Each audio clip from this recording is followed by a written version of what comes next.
좋은 아빠가 되고 싶은 좋은 아빠입니다.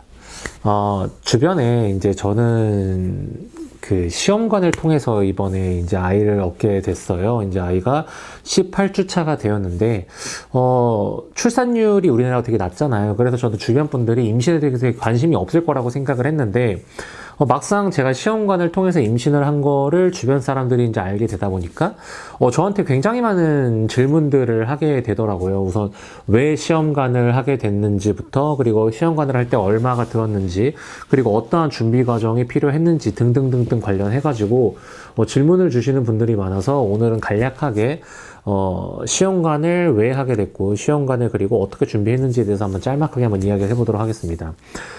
시험관을 준비하게 된 이유는요, 사실 와이프도 그렇고 저도 그렇고 그 신체적으로는 큰 문제가 없습니다. 여러분들이 이제 그런 거를 신체적으로 문제가 있냐 없냐도 병원에서 검진을 받을 수가 있어요. 왜냐면 저도 30대 중반 때 이제 임신을 시도를 한 거고 와이프도 30대 초반에 이제 시도를 한 거라 막 엄청 영한 상태는 아니어가지고 한번 검진을 받아보고 싶었는데 다행히 저기 강남 쪽에 있는 병원에서 검진을 받았는데 둘 다 이상이 없다라는 소견을 받기는 했습니다.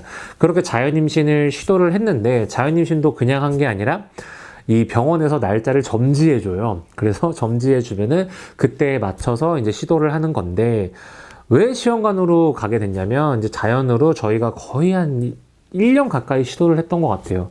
저는 솔직히 뭐 큰 문제는 없었습니다. 그냥 시도를 하면 시도를 해야지라는 마음이 있었는데 와이프가 이제 시도를 하고 나서 임신이다 아니다 하는 그 테스트기를 바라보는 그 시기가 있습니다. 그 시기까지 뭐 길면 한 3주 정도가 걸리는데 그 3주 동안 기다리는 그 기다림을 굉장히 힘들어 하더라고요. 그리고 기다렸다가 또 임신이 아님을 알았을 때 또 그거를 또 인지하고 또 하나의 실망감을 가지고 또 그 다음에 또 시도를 해야 되고 뭐 이러한 것들에 있어서 심리적인 힘듦이 굉장히 컸습니다. 와이프가. 그래서 와이프가 이제 시험관을 하자고 저에게 제안을 했고 그래서 이제 시험관을 하게 됐는데 저는 시험관을 하기 싫었던 솔직한 이유는 거기 가면은 저의 이제 정자를 뽑아내야 되잖아요. 그 행위를 진짜 하기가 싫었어요. 그러니까 뭐 되게 말하기도 민망한 거지만 그거를 어쨌건 제 정자를 뽑아내야만 와이프의 난자랑 해가지고 수정란이 생겨서 그걸 넣는 거잖아요. 근데 그 행위를 하는 것 자체가 되게 그러니까 자존감이 약간 무너지는 그러한 느낌이 좀 있었는데 근데 그것보다 와이프가 실망하고 힘들어하는 게 사실 더 컸어요. 그래서 저는 자연 임신을 원했지만 와이프가 그러한 임신을 원했기 때문에 이제 시험관을 하게 됐고 시험관을 할 때 이제 난임의 이슈가 있는 분들이 아무래도 시험관에 진행을 많이 하는데 이렇게 자연 임신을 할 때도 어느 정도 일정 기간을 시도했는데 이렇게 임신이 안 되면 그것도 난임으로 이제 돼가지고 이런 시험관을 시도할 수 있게 됩니다. 뭐 시험관을 시도하게 되면은 저도 맨 처음에 정말 걱정이었던 게 돈이 제일 먼저 걱정이었어요. 정말 돈이 많이 들 거라고 생각을 했거든요. 저는 수천만 원이 들 거라고 생각을 했습니다. 근데 다행히 돈이 그 정도로 들진 않아요. 그리고 나라에서 지원해주는 돈도 어느 정도 있습니다. 약간 바우처라고 해가지고 모든 진료가 다 포함되는 건 아닌데 엔간한 진료는 바우처로도 이제 진행이 됩니다. 그래서 시험관을 하게 되는 진행 과정들에 대해서는 제가 다음에 한 번 더 2탄에서 자세하게 이야기를 드릴 건데 시험관을 할 때 제일 중요한 거는 남편의 의지는 아닌 것 같아요. 제가 이렇게 쭉 지켜보니까. 왜냐면 와이프가 너무 고생을 합니다. 시험관을 하면서도 와이프도 이제 그런 심리적인 힘듦을 겪어서 이제 시험관을 하게 된 거지만 시험관을 하게 되니까 뭐가 문제냐면 이게 잘 배란이 되고 그리고 배란이 된 다음에도 아이들이 잘 자라날 수 있게끔 주사를 계속 맞아요. 하루에 적게는 1개, 정말 피크 때는 3개씩 이렇게 맞거든요. 주사도 아픈 주사가 있고 안 아픈 주사가 있더라고요. 근데 정말 아픈 주사를 놓을 때는 이제 저한테 와가지고 이 주사가 너무 아프니까 저더러 좀 대신 놔달라고 하더라고요. 그래서 그거를 대신 이렇게 놓으면서 둘이 같이 울었어요. 우선 와이프가 갑자기 지금도 울컥거리네. 그때 와이프가 되게 많이 아파하는데 그 고생하는 모습을 보니까 진짜 마음이 아프더라고요. 그래서 시험관을 정말 모르겠어요. 이거는 남편의 의지의 문제인 건 아닌 것 같다. 와이프의 의지의 문제로 시험관을 해야 되는 것 같고, 비용적으로 봤을 때는 저희는 뭐 나중에 또 영상적으로 말씀드리겠지만 한 번 시도를 했고 6주차 때 아기를 한 번 잃었습니다. 그래서 이제 아이를 잃고 나서 그거에 대한 회복 수술, 그리고 2차 시도 때도 실패, 그리고 최종 3차 시도 때 이제 임신을 성공을 하게 됐는데, 그러니까 이게 1차, 2차, 3차, 뭐 누구는 4차, 5차, 6차 계속 길어질 수 있잖아요.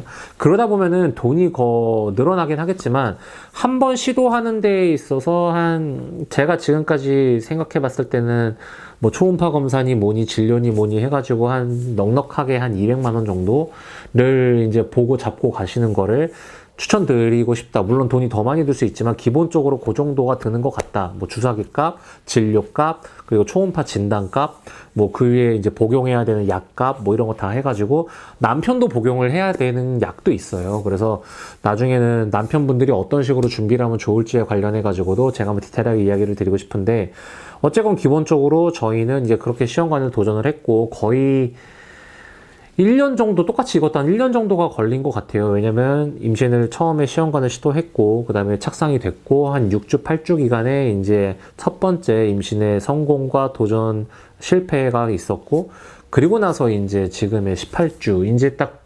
저저번 주에 이제 갔을 때 마지막으로 난임병원 이 시험관 병원을 졸업을 했거든요. 그래서 전체적인 진료나 이런 걸 해가지고 거의 한 1년 정도가 걸린 것 같은데, 쉽지 않은 과정이라고 이야기를 드리고 싶어요. 남편이 솔직히 할 건 없습니다. 남편은 옆에서 그냥 으쌰으쌰, 와이프 으쌰으쌰 할 때 병원 갈 때 우리 같이 가주고, 진료 받을 때 같이 해주고, 그리고 심리적으로 힘들어할 때 옆에서 같이 있어주고, 그게 다지. 정말 힘들고 고생하는 거는 와이프가 다 하는 거거든요. 그래서 시험관 하려고 하는 아내분들이 계시다면은 뭐 하지 말라라는 게 아니라 옆에서 남편분들이 잘 호응을 해줘야 될 것 같고, 와이프 분들도 뭐 딴 거가 아니라, 딴 게 힘든 게 아니라 이런 주사를 이렇게 맞아야 되는데, 그게 뭐 제 와이프 말 얘기 들어보면은 정말 아까 말씀드린 돌주사라고 하더라고요. 그렇게 아픈 주사 말고는 그래도 뭐 본인 말로는 버틸만 하다라고 이야기를 하는데, 보는 사람 입장에서는 되게 좀 마음이 아팠습니다. 그리고 아무래도 맞아야 되는 시간이 규칙적으로 맞아야 되기 때문에 아침에 일찍 일어나서 맞아야 되는 부분도 있고, 뭐 그러한 부분들 때문에 이제 시험관을 고민하시는 분들이 이제 비용적인 것과 그런 부분을 고민을 할 텐데, 그래도 아이를 갖고 싶고 이러한 좀 기다림이 지친 분들은 시험관을 해보시는 것도 추천드리고 싶고, 저희도 시험관을 통해서 정말 감사하게도 콩닥이가 이제 18주가 되었고, 그래서 뭐 저도 이제 앞으로 아이가 태어날 때까지 이제 준비하는 과정들을 이렇게 유튜브 콘텐츠를 통해서 쭉 올라갈 예정인데, 다음에 이제 기회가 되면 뭐 여러분들이 질문을 달아주시면 제가 댓글로 질문을 달기도 하겠지만, 이제 어떻게 시험관이 전체적으로 진행이 되는지, 그리고 이 시험관을 준비할 때 준비 전에 해야 되는 행동들이 좀 있는 것 같아요. 왜냐면 첫 번째 실패했을 때랑 두 번째 성공했을 때랑 좀 달리 했던 것들이 있거든요. 그래서 시험관을 하기 전에 어떤 것들을 조금 준비하면 되는지. 참고로 저는 의사가 아닙니다. 그냥 이거를 체험을 한 사람으로서 체험적인 거를 말씀드리는 거니까 뭐 의학적인 소견이나 이런 거를 드릴 수는 없어요. 그냥 경험한 사람으로서 여러분들에게 이야기를 드릴 부분은 드리려고 하는 거니까 뭐 관심 있는 분들은 한번 봐주시면 좋을 것 같고, 그렇습니다. 그럼 다음 영상으로 찾아오도록 할게요. 네.